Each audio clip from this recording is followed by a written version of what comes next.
Hi, everybody. I am Mitch English. I'm Andrea Jackson. This is Daily Flash, your source for trending news and entertainment. Alrighty. I'm not sure if you heard about this, but Russia went to court and sued YouTube. Did you hear about this? No. 17 news organizations from Russia were banned on YouTube, right? So Russia says, Vladimir Putin says, no, we're going to take them and we're going to sue them. And they had gave them a fine. You ready for how much? It is 20, 000 34 zeros after it. It is $2.5 decillion that they sued YouTube for.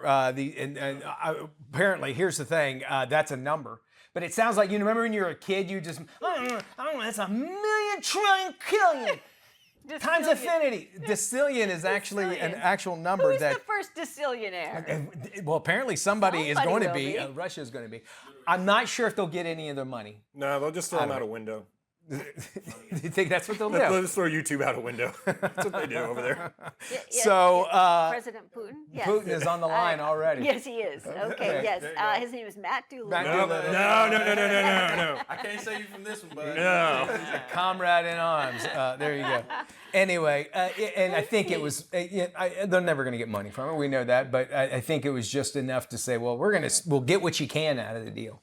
I think it does become troubling when you look at how powerful a lot of these companies like Google and YouTube, and you understand how much control they have over the content that you're able to see that is available to you and what they promote on their homepage. And let's put Facebook in that as well. Yes. Especially if everybody says Facebook's for the older generation, that sort of thing, which is whatever. Yeah. But they know what you can see. Right. And those are the ones that actually have the money, if you think about it, as they get older. Don't leave out Apple. You guys Apple. Yes. Apple. There's Shame nothing on wrong you. with Apple. Yeah, We love it. Shame. I can't wait to buy another power cord next week. Hey, I saw the commercial for the new Motorola Razr phone. I've heard about this. Have you seen it? It was Yes. the first time I'd seen it. It's the new Motorola Zip phone or Razr flip phone. Sorry. Now, you guys know Yeah. I'm a big tech guy, but Jackson had the Razr before I did. I remember when you had the Razr when that came out. Yeah. And she had the iPhone before I Yeah. did as well. When the iPhone was like that big and yeah. everything. I remember that. Yeah. So, all right.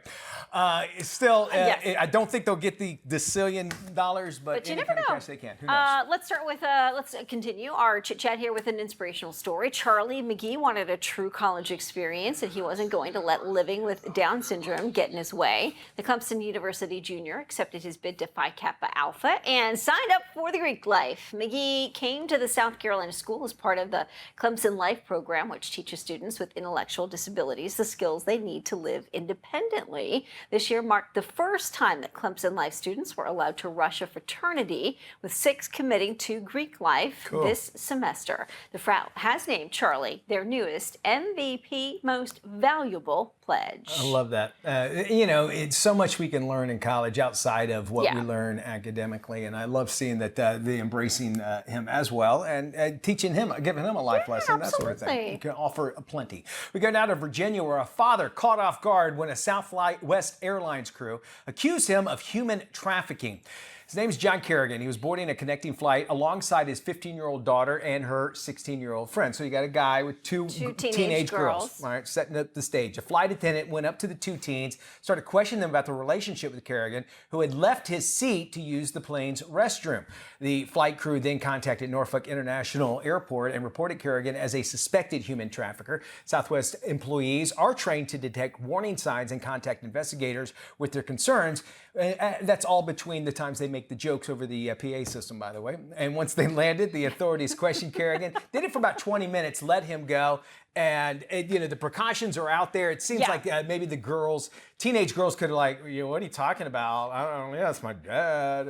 And maybe they went up to the friend first. It's possible. I don't know what happened. But here's Southwest flight attendants going up to the teenage girl. You play the Southwest flight attendant. Yes. Hi, can I see what you do? Ma'am? Yeah. Ma'am? Don't touch me. Oh my God. Ma'am? Oh my God, look at this sword. Approaching me. Passenger shaming. I'm going to put this on there.